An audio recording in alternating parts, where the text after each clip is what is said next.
Yo, what up? My name is Andrew with Better Recording Studio. So I post a lot of videos of me in the studio working on client work. And someone had a question about what I'm actually doing, what actually goes on in the process. So I thought, let me just make a video, try to inform artists out there who want to hire an engineer, want to hire some studio time, and want to know kind of what the process is, what is going on behind closed doors, or what the engineer is doing. So let me just take you step by step, at least through what I do, to get my client's music to sound right. Let me start by saying that this process can be different for every single client and every single different session. But for this one, this is female vocals. I recorded her. They slack, I don't. They pout, I won't. They stop, I go. I recorded her in the vocal booth. This is really post-production. This is the mixing and the editing. So first, I took out a equalizer. These things control frequencies. And this little scoop right here is taking out frequencies of the beat, which are conflicting with her vocals. That's step one for me, just to make sure I can hear the vocals clear. They're not competing with one another. Then the next part is editing. So here's her vocal track. When I record, usually I'll have the artist do a few takes and I'll put it on loop record. So we have a few different takes, and then we can listen to each one of these takes and we can say, okay, I like this part of this one, I like this part of this one, and this part of this one, and then you can put it all together as one final take. That's my next step in my process. I'm listening to each take, getting the best phrases and matching them all up together. Also in the editing phase, you might run into some timing issues, so I'll put everything in alignment. So that's the lead vocal. I can't complain. Those are backing vocals. So I'm just bringing all those together, putting all those in time with each other. This is still part of the editing. The last part of editing usually for my session is automation. So what you're looking at here, the grayed out section, is the volume controls of this particular verse, this particular clip of audio. So like here, I'm dipping out a lot of the breath. Right here, there's a little bump because there's a word that I felt like was too low. So I just bumped up the volume. Right here too, I ramped it up a little bit, cutting out some volume here. This is automation. This is still just editing. This is what I do in my sessions. After all the editing, I'll just listen to the tracks, get all the volume straight on the board, make sure everything sounds appropriate as far as importance in the song. So of course the lead vocals get pushed up, background vocals get pulled down a little bit, and then I'll hop into mixing. So just to run through mixing with vocals, it's a lot of just cutting out nasty sounding frequencies. These frequencies clashing with the beat, clashing with other vocals, just get them out of there. This big dip here is taking out a lot of the bass. In a female vocal, you can get rid of a lot of this. That's usually step one. Take out bad frequencies that just don't add anything good to the vocals. Here I'm adding a little highs because it's a female vocal, so she needs to sound pretty and nice and shimmery. This here's saturation that has a certain effect. It'll take a long time to explain. Then I'm compressing.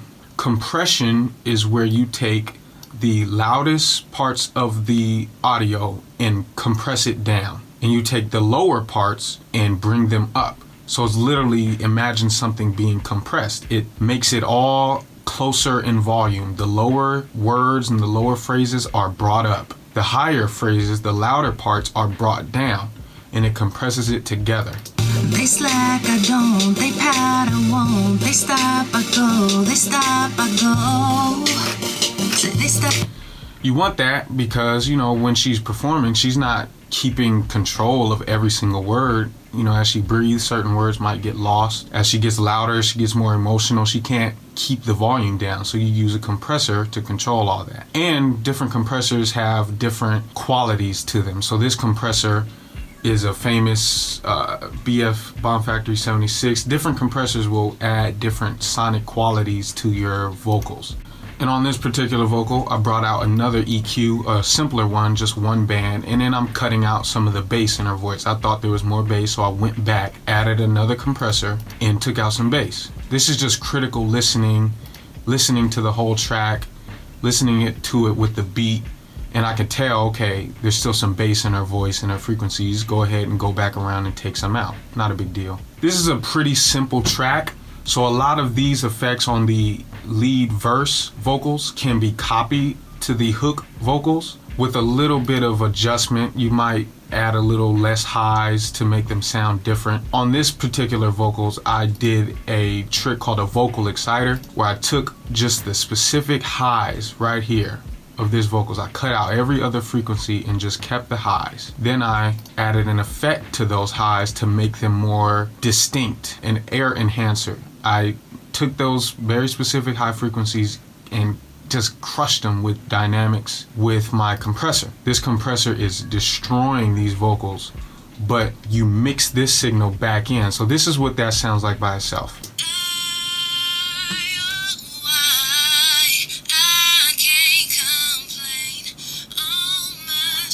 Those are the highs by itself. I hope this camera's mic is doing it justice. And this is the regular vocals. Straight and And then you mix those two together. I burn and get paid. I'm good either way. That was just something I did to make the hook vocals stand out from the verse vocals. If you hear it together in the song, they are different now. The hook kind of lets your ears know, oh, this is a different part. This is a hook part. Then you might add some delays. You might add some reverbs, different things to give the vocals just some uniqueness, something to make them pop out. Then you listen to it all again. You make sure everything fits together. And then I usually do a light mastering. It's not a true mastering. There's a totally different thing that they do. I do a light mastering so that when I send the person this song, they can listen to it in their car. It sounds nice and loud, nice and full as far as frequencies, bass and highs. This is what that looks like. So with my light mastering, I'll just slap a limiter. This piece of gear takes all of the tracks and says, we don't want to go past -0.1, the ceiling. Don't go higher than that. And then this part, basically, when you pull this down, it makes everything come up louder, but it never crosses this point.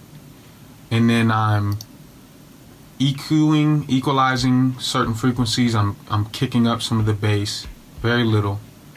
I'm cutting out some nasty frequencies of the overall track, so it's much less than a vocal or an instrument. Cut out a little bit of the muddiness. This frequency here, if your song is played at a concert, in a club, in a car, these muddy frequencies will make it sound terrible. It'll make it sound just unclear and just muddy. And then this here is bumping up the high frequencies to make everything, you know, understandable. You can hear the snares and the vocals crispy, you know, super clear, crystal clear. That's what this is doing. And it's very little because, again, this processing is affecting all of the tracks, every single track in the mix. So that was a brief walkthrough of a simple client session that I had just on deck. That's what I go through to make sure my client's music sounds unique. It sounds like they've invested in their sound. It doesn't sound like they recorded it in a bathroom somewhere. You know, it really sets them apart from artists who aren't willing to invest. Now, if you're an artist willing to invest, you want to get your music to sound radio ready, ready for streaming platforms, ready to be sold, ready to be performed in the club and different performance venues, and sounds good. Sounds like something you could look back on 5 years from now and be like, yeah, that shit still sounds good. BetterRecordingStudio.com. I do online mixing service where you send your files into me. If you're in the Bay Area, we can get into the studio. Guarantee satisfaction. If you don't like it, you don't pay for it. I do a payment plan so that you can record now, pay later over a set amount of time. I try to make it easy for artists to get music done. There's no excuse. Go to BetterRecordingStudio.com, check out some of my portfolio, listen to this track, listen to other tracks. Watch some of my videos, some more informative videos. If you like what you see, go to the contact button. It'll ask for your name, your email, and a little information about you. Just put what you want to do. If you want to chat it up, talk ideas, I'm open to that. BetterRecordingStudio.com.